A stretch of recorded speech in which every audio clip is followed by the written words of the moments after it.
Assalamualaikum, apa kabar semua? Kembali lagi bersama saya Rizal Fauzi. Ini dia smartwatch dari Vivo Watch GT. Dibanderol di harga kurang dari 2 juta, smartwatch ini bisa saya bilang cakep banget. Terutama kematangan mereka ya untuk meluncurkan sebuah wearable seperti smartwatch ini. Mereka udah punya OS sendiri dan OS-nya pun stabil, cakep. Oke, apa aja yang ditawarkan oleh Vivo di Vivo Watch GT ini? Langsung aja kita bahas. Soal desain, Vivo Watch GT ini udah pada tahu lah ya. Banyak reviewer juga bilang smartwatch ini tuh ya Apple Watch angka. Ya mirip dengan Apple Watch seri 9, seri 10. Yang jadi pembeda ya di sisi kanannya. Tombolnya cuma ada satu dan tombol ini pun sekaligus crown aktif untuk navigasi. Dan pas muter-muter crownnya ini ada haptic feedback. Yang haptic feedbacknya sangat-sangat nyaman. Feel mahalnya kerasa banget di sini. Ngomong-ngomong soal mahal, ya karena ini mirip dengan Apple Watch, jadi ya tampilannya juga, looknya juga kerasa mahal. Kacanya yang lengkungannya itu mantep banget, jadi udah 2.5D dan juga udah di coating anti fingerprint. Kemudian material framenya juga dia udah pakai metal. Curve-nya atau lengkungannya juga kerasa mewah.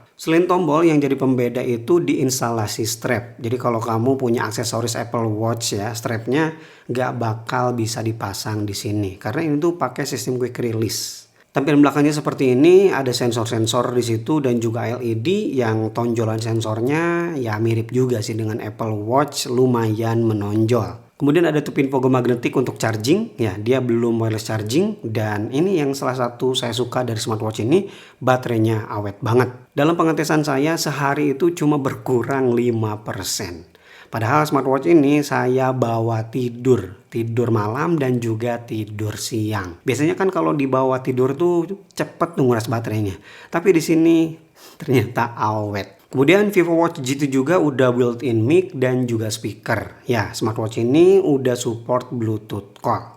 Selain support Bluetooth call, dia juga udah mendukung musik playback. Jadi bukan cuma sekedar pengatur musik yang ada di HP, kamu juga bisa simpen file MP3 di smartwatch ini. Sekaligus bisa di-pairing ke TWS.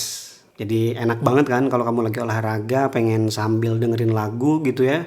Ini sudah mendukung. Biasanya nih ya kalau smartwatch udah punya fitur musik playback, suka ada recording, tapi di sini belum tersedia. Material strap ini lembut dari silikon yang bahannya tebal, bagian dalamnya dikasih motif kayak gitu biar gak terlalu licin ya kalau berkeringat pas dipakai olahraga. Dan di sini untuk penyangganya dia pakai metal juga, jadi gak ada feel kerasa murah sih. Untuk dimensi kalau saya ukur ini 46 mm, kelebaran di 40 mm, tipis 11 mm, dan terbilang ringan juga nih 46 gram. Nah untuk strap kayak gini biasanya suka susah ya, tapi ini karena strapnya bagus jadi untuk masukin ke dalam terbilang gampang.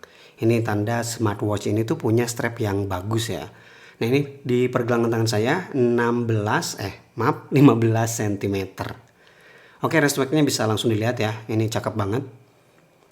Responsif, diputer layarnya otomatis mati, putar lagi nyala. Dan dia gak ada jeda yang berarti gitu. Nice lah.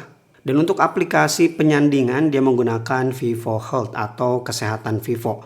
Udah tersedia di Android dan juga di iOS ya. Kalau saya perhatikan di sini masih lumayan terbatas ya, nggak selengkap beberapa kompetitornya seperti Xiaomi, apalagi Huawei dan juga Amazfit dengan Z-nya ya. Tapi overall di sini udah bagus. Tapi sayangnya memang kalau saya cari belum bisa share data ke Strava atau ke pihak ketiga ya. Nah, untuk watch face-nya ternyata udah lumayan banyak nih yang mereka sediakan di aplikasi Vivo Health ini. Dan semuanya gratis ya. Belum ada yang berbayar gitu. Bagi kamu pecinta custom watch face menggunakan foto, di sini udah bisa juga. Yang bagusnya di sini tuh kita bisa nambahin beberapa foto. Jadi kayak album gitu, bukan cuma satu foto doang. Untuk gonta-ganti watch face ya, di sini ada keterangan HPC. Nah, di situ ya, di bagian atas kecil HPC, itu maksudnya tuh High Power Consumption. Jadi, ini salah satu fitur yang jarang di OS smartwatch ya. Ngasih informasi kalau watch face ini tuh lumayan nguras baterai. Dan tentu makin cakep lagi ya, karena Vivo ini udah pakai panel layar AMOLED. Mereka gak menyebutkan brightness-nya itu sampai berapa, tapi di kondisi outdoor tentu ini masih nyaman juga untuk digunakan. Dan dia juga udah punya sensor auto brightness. Untuk pengaturan AOD-nya masih sangat sederhana ya, cuma ada schedule di sini, belum ada mode smart, yang otomatis AOD-nya tuh gak nyala kalau smartwatch-nya gak kita pakai. Oke, kita kasih lihat ya untuk OS Vivo ini, yaitu Vivo Blue OS. Ini OS untuk smartwatch-nya, versinya masih 1.1. Ini smooth seperti yang saya bilang. Kita geser dari atas untuk masuk ke notifikasi. Ini dia tampilan notifikasinya. Yang saya sayangkan notifikasi di OS ini tuh masih numpuk kayak gini. Jadi baik itu dari Vivo dan juga yang lainnya seperti ini nih. Disatukan semuanya. Kita klik satu gak bisa. Jadi kalau kamu baru menerima notifikasi nih, bagusnya langsung dibuka kalau pengen benar-benar lebih personal gitu ya. Dan dia juga belum support quick reply ya. Sedangkan kalau kita swipe dari bawah untuk masuk ke quick setting, ini dia quick settingnya. Bisa dilihat di sini, smooth banget sih. Nah sayangnya di sini tuh belum bisa di custom, jadi kita terima aja quick settingnya hanya seperti ini.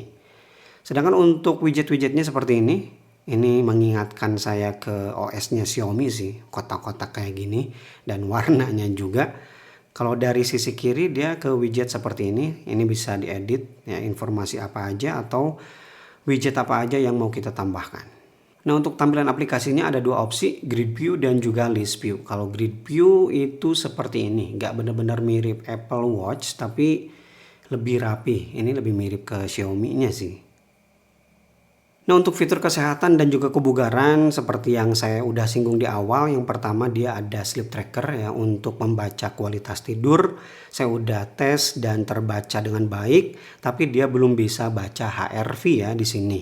Ada keterangan deep, light, REM dan juga awake.